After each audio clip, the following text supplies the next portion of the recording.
It is 12:32. You are listening to the Mid-Morning Talk on Salam Media with me, Mari Makwanda. Well, the Hajj for the year 1443 will begin in the evening of 7 July on Thursday and end in the evening of Tuesday, 12th July, obviously subject to the sighting of the moon. Your once in a lifetime journey requires physical, spiritual, and practical preparation. And here's what you can do to prepare for your journey. Joining me on the other side of the stream is Molana Obeidullah Bhoja, who's going to be giving us some insight on the essential things that pilgrims should prepare before embarking on the Hajj pilgrimage. Assalamu alaikum wa rahmatullahi wa barakatuh, Molana, and shukran for joining me. Wa assalam wa rahmatullahi wa barakatuh, and assalamu alaikum to the listeners of Salam Media. All right, Molana, obviously, when people receive the calling to go for their Hajj, it is a happy and exciting time, and one that requires a lot of preparation as well. So, why is Correct. it important to prepare oneself for the Hajj pilgrimage? So, with regards to the Hajj pilgrimage, what we need to understand is that we can only make a faraz and a compulsory Hajj once. Subsequent to that, even if you go again, it will not be a compulsory Hajj. So, when a person goes for the Hajj, they need to ensure that they're adequately prepared for the trip. And in today's program, there's two separate issues that I would like to discuss. The first being is physical preparation, and the second being is spiritual preparation. In physical preparation, what I would suggest is we have to learn to walk. So, wherever we are, is our preparation, perhaps the first plane embarks tomorrow, those will leave the first group of Hujjaj. But for the rest of us, let us start walking. Medina Munawwara, from the time you enter the Haram till a person goes to where the Imam is approximately 1,000 steps. So when you're walking, and as South Africans, we don't have the habit of walking. When we go to the masjid, we're going in the car. When we're going to the shop, it's in the car. We do very minimal walking. It's extremely hot. The crowd is huge. There's a lot of challenges. You're not in your normal way for the men. And if you're not used to walking, it becomes very difficult. So the first thing is walk a lot. If a person is going for salah 5 times a day in the haram, it's minimum half a kilometer to 2 kilometers you will do per trip. And if we are not accustomed to walking, we are not used to walking, we are not able to have physical strength, and we not have physical fitness, definitely it becomes a problem. So, Appa, the first thing I would suggest is let's get walking, let's prepare ourselves, especially the ladies. There is a lot of walking to do. Your sa'i between Safa and Marwa is a very lengthy one. When you come back for your tawaf ziyarah, you are physically tired, emotionally, you've given so much. Now, to make that tawaf is a challenge. Yet, if you're not physically ready for it, it does become difficult given the crowds that are there. So, my first advice is let's walk. And if we can walk a lot and we can walk often and we can walk within crowds and we can, and again, when you're preparing to walk, when you are walking, walk with the shoes that you are going to be walking with in your trip. So you've purchased a shoe or you're going to wearing a particular shoe, wear it so your feet becomes comfortable. And in that way, inshallah, it will help you tremendously in your journey for Hajj. And because in South Africa, things are so, we don't use public transport, we don't travel in bigger groups with other people by and large. We're not accustomed to these things. So learn to come down to the level of the people. That is the first aspect that I would like to talk about. And also learn to walk a little bit briskly. So from now till the time you will be leaving, ensure you're going perhaps at the local field, perhaps in your street, perhaps at some point where you are able to walk within that short distance or within that time, cover 3-4 kilometers per day, but in the morning, 3-4 kilometers in the evening. This prepares you for your journey to go forward. The second aspect that I would like to speak about is the aspect of spirituality. And in this, in particular, sitting for extended amounts of period in the masjid. This also, by and large, we are not accustomed to it. So sometimes they say spend from Asr till after Isha. That's a good 3 to 4 hours you have to sit in the masjid. What will a person do in that time? What are you going to do? So for now, make a habit. Many of us might still be in employment places, so we might not be able to sit from Maghrib to Isha, although Maghrib to Isha time is, Asr to Maghrib. But from Maghrib to Isha, let us make a habit of sitting in the masjid. Try and make tilawat of Quran, then create some sort of a routine of making the dhikr of Allah subhanahu wa ta'ala. Try and ensuring that you are able to make some sort of a reading of some kitab, of some book. All of these things within the confines of the masjid, and try and sit for extended periods in the masjid. If you're going for Jummah in the Haramain, by 9:30 you've got to be in the Haram already, otherwise you are not going to find place in the Haram. So try and go to the Haram early. Now to go to the Haram early and you're only coming to the Jummah prayer at the time when the khutbah is on, you're not doing yourself a service. At least from 11:30, try and go to the masjid, get accustomed to sitting for extended periods in the masjid. Try and sit between Maghrib and Isha in the masjid until you have to leave. All of these things we have to get our body accustomed to. To read 4 or 5 juz of the Quran at one time when we're not used to reading a juz at a time is not going to do us good. So let us start from now. If a person is going within a week, within 10 days, within 5 days, whenever is your journey for the pilgrimage, start with these two things. The one is walking, the one is having extended amount of time within the masjid environment for the men.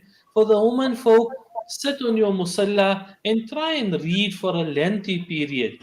Sometimes people say you must go late in the evening after the Isha Salah, 9, 10 o'clock, and come back at the Hajjud. Very well, you should do that. But what are you going to do for 4 hours in the Haram if you are not accustomed to being there for 4 hours in the Haram? So, what are we suggesting? That get yourself accustomed to a routine of continuous ibadat for a very lengthy period. This makes it easy for an individual, makes it easy for a person when they're going in Mina, you the entire day on the first day of Hajj. You need to prepare yourself for making ibadat of Allah, along with doing some rest, along with planning yourself from Arafah. When you come back from Arafah, the next 3 days, again you are going to be in Mina. You're going to be there for the whole day. There is no sightseeing, there is no going out. Besides pelting, if you are not going to involve yourself in some sort of worship of Allah, both individually and collectively, your Hajj will go, but you won't get the essence of it. And these two things is my advice today. Try and ensure, number one, that we are able to have some sort of physical fitness and preparation, and number two, some sort of routine for a lengthy, extended amount of time to worship Allah subhanahu wa ta'ala. In the previous program on Salam Media, I was mentioning have some sort of target system for yourself. What are you going to do? How are you going to do it? By when will you do it? And if you prepare yourself for it accordingly, you should gain tremendous and maximum amount from your trip when you are going to the Haramain Sharifain, inshallah. Inshallah, Ameen. And Molana, quickly, what are some essentials that Hujjaj should prepare on? The basics. So, in terms of the basics, you mean physical basics or spiritual basics, Appa? Let's talk physical basics. So physical basics, I tell them now and then, you get this what they call the china pit or the choria, the sour lemon. To take a few of that during that time because it's hot, you perspire a lot. Your body tends to lack a bit of salt. So if you take that word, that gives you a bit of a salt boost, and it's something which is good for you, especially when you're in Arafah, it's hot, the perspiration will be there. That is the first thing that I suggest people take. I suggest people take small snacks that gives you a bit of energy. I use this example often, even when I travel. A Snickers chocolate. If you have a chocolate every now and then with the Snickers, it gives you that little bit of a sugar boost. It gives you that energy. So even if the food is delayed or you're tired or you're fatigued, you have something to keep you going. Another thing is that make sure your ihram is sufficiently big. Don't have a very small ihram.